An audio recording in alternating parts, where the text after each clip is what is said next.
Hey, write a title and everything for this live stream, going live with this sacred cow goddess with descriptions and all that. Thank you.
That would be that'd be rich if all of a sudden I had to start worrying about that.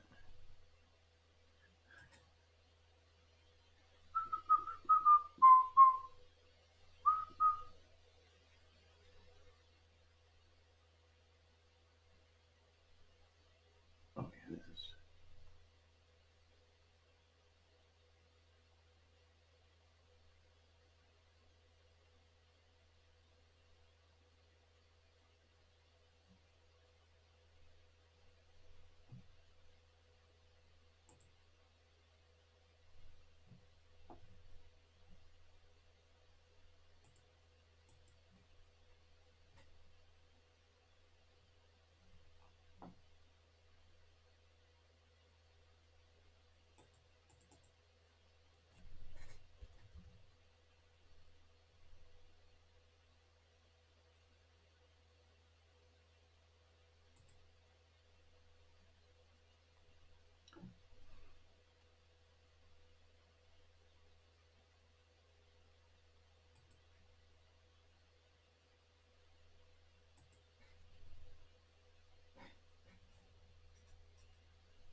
okay. Thank you guys. I'm just getting set up here. I'm gonna cook breakfast for us today. Okay.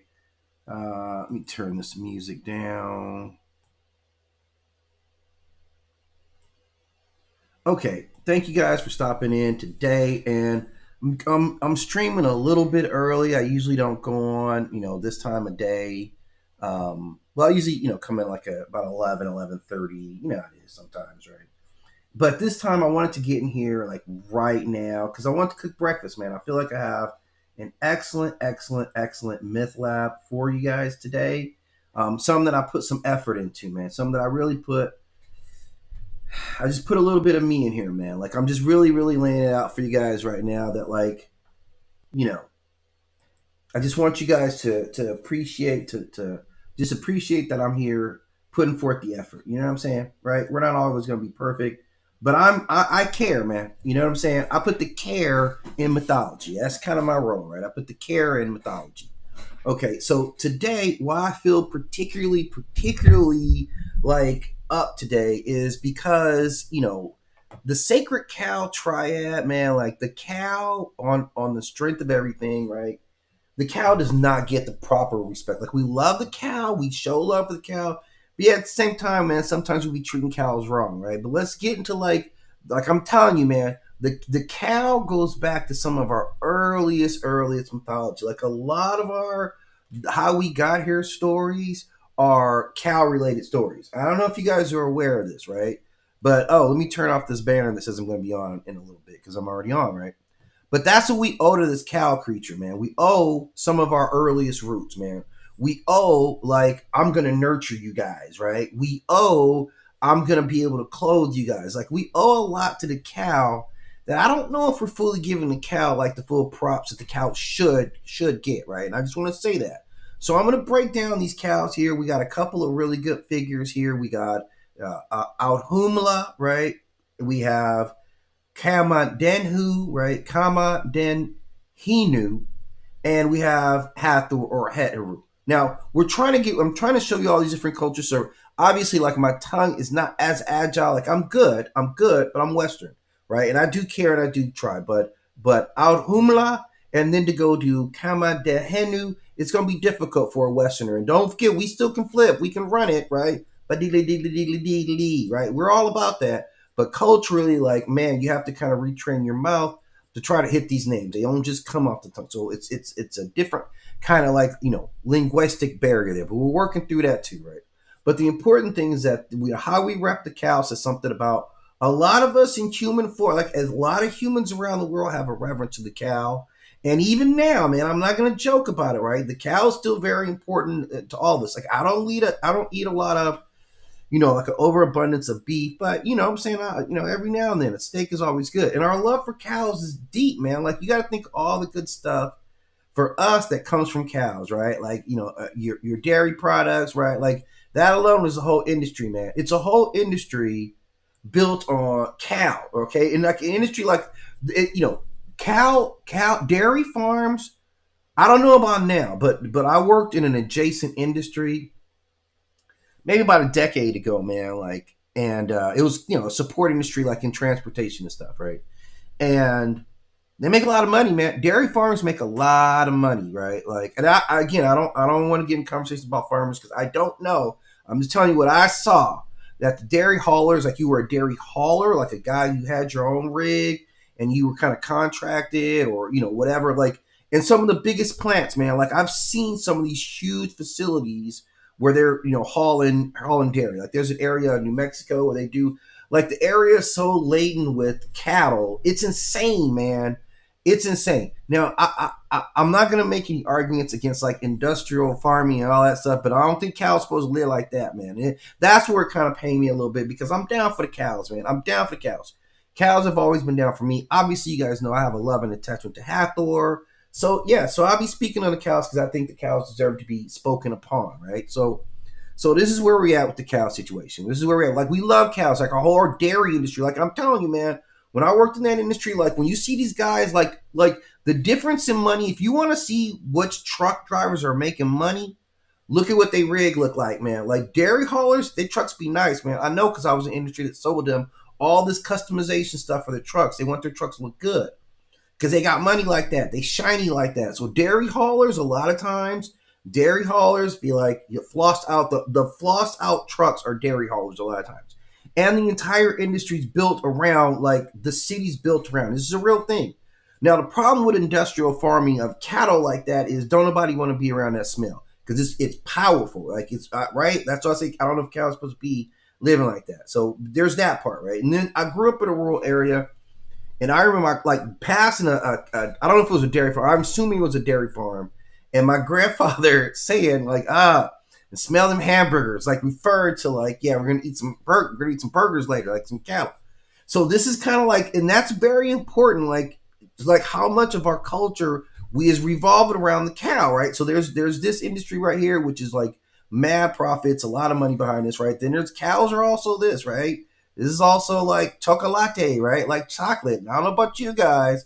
I dig chocolate, like 100%, man. I got some Hershey's bars, or some Symphony bars. That's kind of what I dig. It's a Symphony bar, and it's cool, right?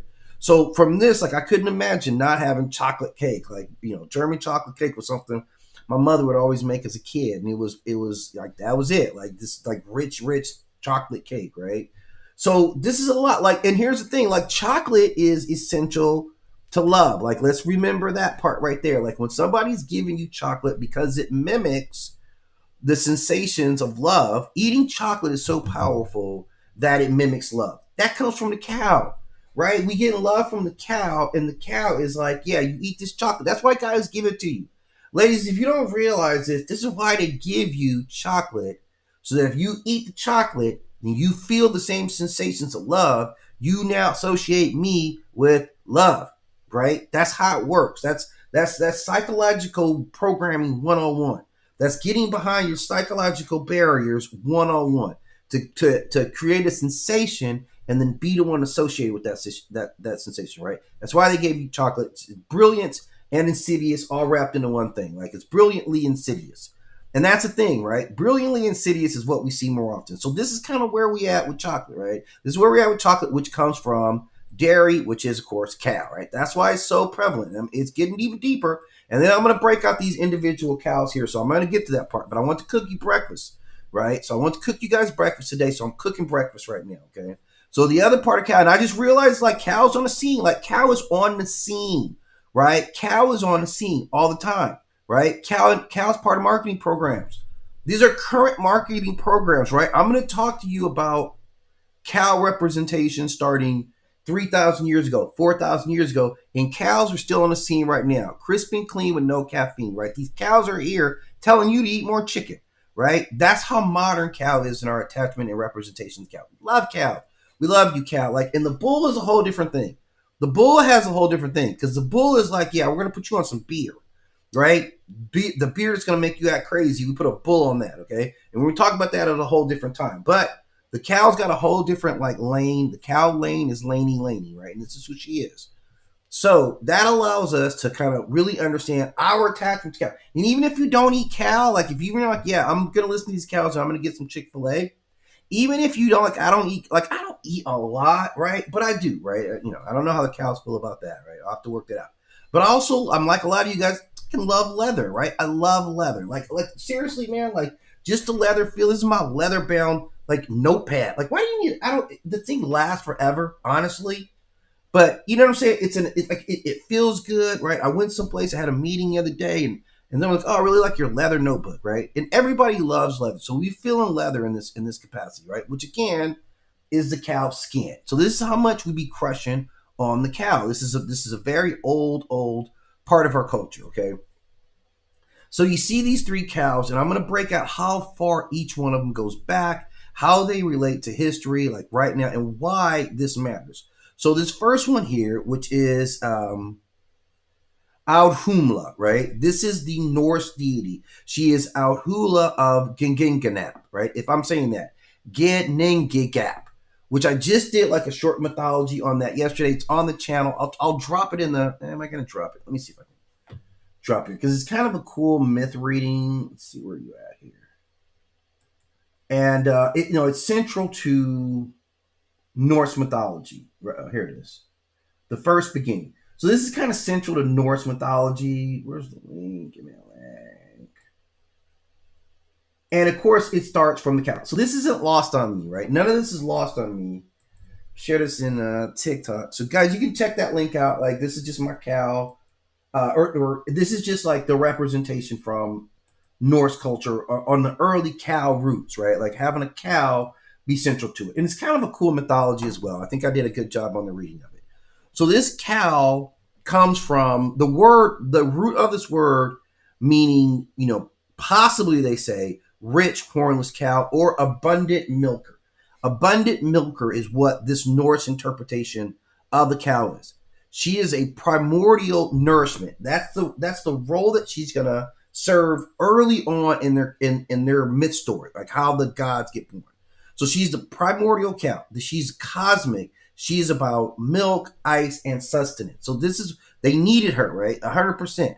Her iconography is a cosmic cow emerging from frost, licking ice. And that's the central part. She does what cows do, and she licks ice. She is central because she is the structure for the cosmos and functions as the life-giving force. So this is what she represents in their larger cosmic structure, is this life-giving force. So obviously very important. She operates within their cosmological frame because she nourishes Ymir, right? The first being, the first frost giants, right? This is the creation of their framework. So she nourishes him.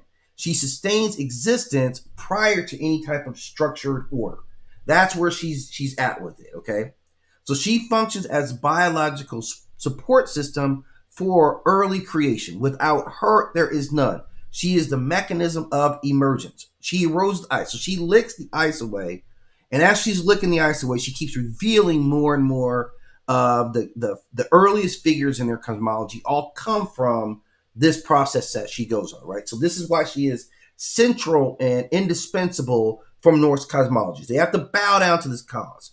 So she is pre-conscious life giver. So before the universe was fully formed, she's giving life to all these components of the universe, right? So if you have a test on Audhumla, I think we're going to be ready for this bad boy, right? I think we're really cooking on who this deity is before we get to the other cow goddesses. So let's remember how far she goes back, right? So we know about her from the earliest times of the Prose Edda, right, which is Sturlu's son's work, 13th century CE Common Era. So, 13th century to now we're talking 700 or right, we're like 700 or 800 years approximately from that period of time. So that's how long this period that she's been known and documented. Now, the Poetic Edda is even earlier oral traditions. So she has a longer history, even prior to like the prehistorical part. She has a history rooted in the culture, and that's where she plays her important role. Now, how do they ritualize and practice around her? Now, it doesn't seem like there's any like ritual practices around her. She was central to the story. That's probably as far as it went. Although day-to-day life, they still were 100% dependent on cows. She was more a reflection of what their reality was than their reality being shaped by her. Theologically, she's just structure before structure. She's survival before there's an actual civilization. So she's the thing that got the things going. She's nourishment as a prerequisite for existence itself.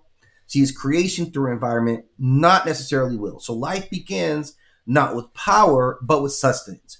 And that's important. They get the nurturing from the cow, then they go on to be powerful creatures. That's essentially what they're saying. And we're going to see other reflections of exactly that same ideology, right? That the cow gives you the power, and then you go forward, right? And I actually don't drink cow's milk myself. Like I never thought that was a smart, like from the other side of my brain, right? The other side of my brain challenges that, right? Just to say that, well, as a biological creature, right? That milk is 100% geared towards baby cows. They have a different biology than we do, right? So that's why I've always kind of drawn back on that. But mythology says otherwise. Mythology tells me, no, you don't know what you're talking about. And sometimes, mythology says that to you, right? And mythology doesn't care what I have to say about it. In fact, it does care, so it tells me, shut up, okay? So this is how they are breaking down. So in myth context, that she only exists in this narrative. She's confined within this one story, but man, she is central to it. She like really establishes what their worldview is, how they recognize the harsh environments and their dependency on the tools they had. They value survival through this natural process, this revealing, and they weren't afraid of being part of the element. So they see life as emerging from elemental interaction. That's who she is. That's what she represents. Now, this next one here, let's see if I can make this thing do what I want. There we go. All right. This is Kamadhenu. And Kamadhenu is obviously a Sanskrit word. So we already know this is Vedic tradition here, right? This is Vedic. And let me say, Vedic culture, okay, if anyone's listening who reps Vedic culture, man, you guys have some amazing and beautiful mythologies. I just love your representations. You guys love gold. You guys love jewels. Like, this is amazing. You got the incense burning. This is a very beautiful scene of how you represent the cow. This shows me a lot of like, I'm actually being reverent to this cow. This is a sacred animal to me. And that's how it is. Like, I was explaining to some friends, like, why I don't necessarily, like, I'm not against, I love a burger, man. Like, burgers are part of my core, man. I gotta have a burger, right? You know what I'm saying? So I still do eat beef, and I still love like a steak and all that. I just oppose how cows get treated. And like I said, in this industrial farming situation, I do recognize that their historic role, even their mythological role, has always been this. I don't know how cows feel about it, though. I don't know if anyone ever got this from the cow, right? Like, I don't know. Maybe cows feel good about it, but I don't know. Maybe because that is their core. So where she comes from, Kama means desire. Denu means cow. So she means wish-fulfilling cow, is what they call her. Wish-fulfilling cow. Kamadhenu. She is primarily about abundance and divine provision, right? She's, again, fertility support, infinite resources. She's often shown as the sacred cow, and she is all about abundance in the Hindu tradition. She represents unlimited provision and sacred nourishment. And this is important, sacred nourishment. She operates as a sacred food source, wealth, and prosperity. She is the provider of ritual offerings like milk, and she is the manifestation of divine generosity. This is what the gods have gifted to humans, to mankind, so that we could prosper. We needed her fundamentally. She operates as a sustainer of both humans and the gods as well. She is the embodiment of material and spiritual abundance, and she's the bridge between the earthly life and the divine order. Like, provision is not survival based. It is a blessing, right? What she provides is not just your base core survival. She also provides you additional blessings. That's what she represents.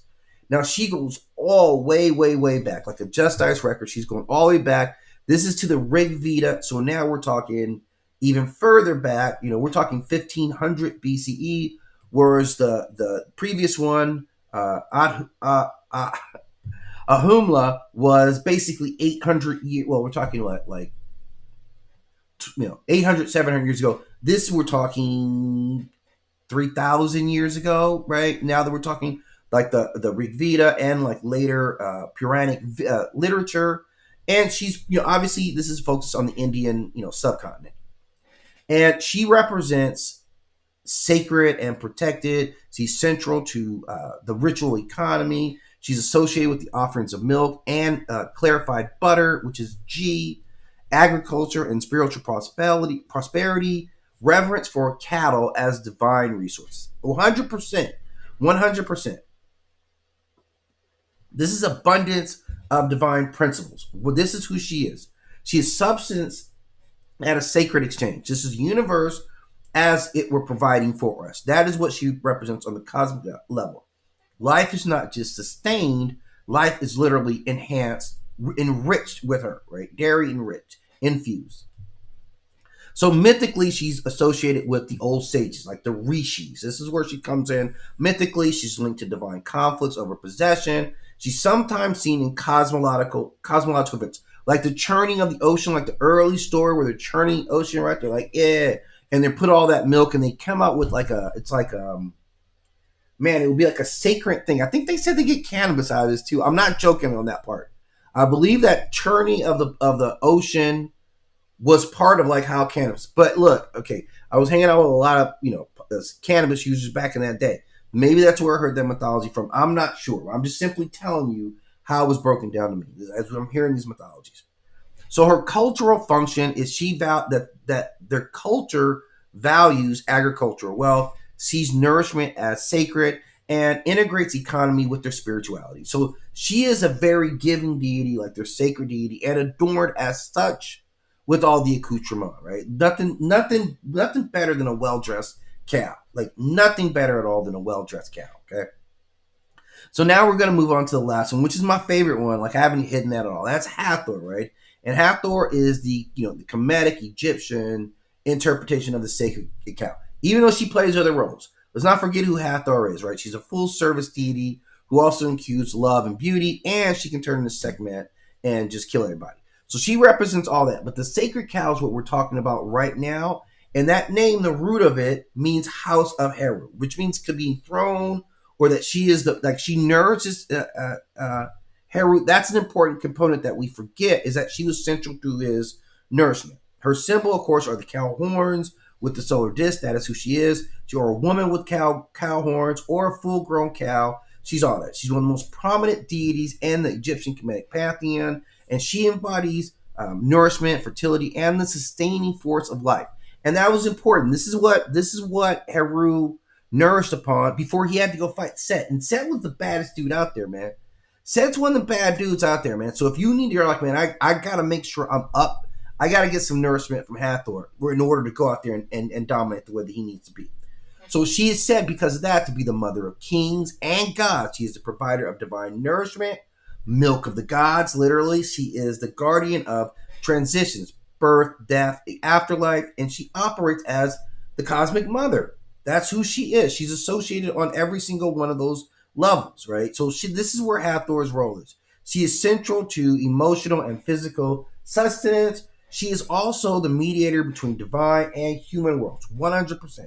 Her role integrates all aspects, life, death, and rebirth, all coming from this one sacred deity. And we gave her love, man. Not to say that she's not getting enough love. Like, she could use more love. Like, it's our responsibility, more Hathor love, right? That's what I'm here rooting for. But she still has her major temples, like at Dendera, at Memphis, at Thebes. These are all the biggest cities. Like, and the Dendera temple complex is massive. This is like the Disneyland of, sacred places. It's got everything over there. It's got a water slide as a worship. Like, other deities have their own like worship centers within that. But it's all about her. Like, I think the earliest like calendar is there at Dendera. I think one of the earliest world calendars, I believe, is at the temple complexes in Dendera. So the worship of her has gone way back. We're talking like 2600 BCE, all the way to right now, today. Like, I have Hathor statues in my living room right now, and every time I go by, I be like, yeah, come on, Hathor, hook me up, right? And I'm gonna speak your name, right? And I'm telling you, this figure is dope. Like, we're gonna talk about Hathor. I'm gonna do a whole nother video. We're gonna talk about that, right? So culturally, man, she's strong. She's vibrant. She's on the scene, like actively worshipped all the time. You can go to Amazon and get your Hathor worship and your Hathor t-shirts. There's still festivals. And who doesn't love Hathor, right? She's all about music, dancing, praise. Like, it's positive energy, because that energy was key to driving away dark forces, right? If you want to keep evil stuff away, party, but right? Like, the rhythm of it, the positive rhythm drives those forces away. That's who she is. She's also linked to beer and festivals of intoxication and joy. And the offerings that you could give to her are going to be associated with like love, celebration, afterlife guidance. You bring her things like, obviously she likes food, she likes her drinks, she likes cosmetics and jewelry. Like, she's a beautiful love goddess. Come on, what do you expect? And in this role, what she represents is nourishment as divine care. That's ultimate love, right? She is the feminine as the foundation of life. And let's think, she is a sky goddess in another form, right? Which is why she wears that solar disc. She ain't no joke, man. This is joy as a sacred voice. Joy is a sacred force, right? This like, when you think like Green Lantern and like, willpower and anger and fear, that's what joy is. Joy fights back like a force. You can make constructs out of force. Like, remember, there's a point where Ra was feeling down on himself, right? No one could cheer him up. She's the one. Through dance and joy, it's what she did.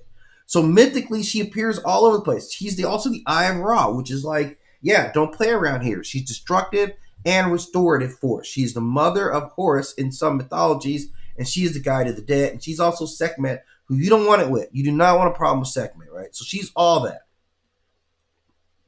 So this, again, is just showing how the cow overall, from what our earliest cultural developments to now, the cow's still massively important, almost at every turn. Either you eat a cow, or you're wearing some cow, or you're sitting on some cow, or there's some cow in your car, or something of that nature, or you're listening to a cow tell you to go get some chicken, right? Which is that's where it's at. That's where we've evolved with it, where now a cow will tell me to go get some chicken, because the cows are like, look, damn, do not industrial farm us. Let us roam free, and we're beautiful creatures who give you blessings at every level. We're giving you blessings for thousands of years, right? So we're going to continue to give you blessings. So that is the MythLab for this morning. I just want to do an AM. I want to cook a little breakfast with this one.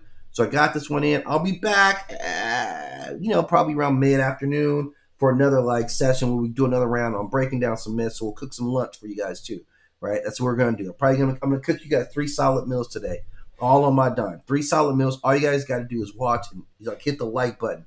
That's it. That's all I ask. Watch it, hit the like button, tell friends, and subscribe to the channel. That's it. Like, let's grow. And as I grow, you'll grow. And as we grow, we all grow. And like, right?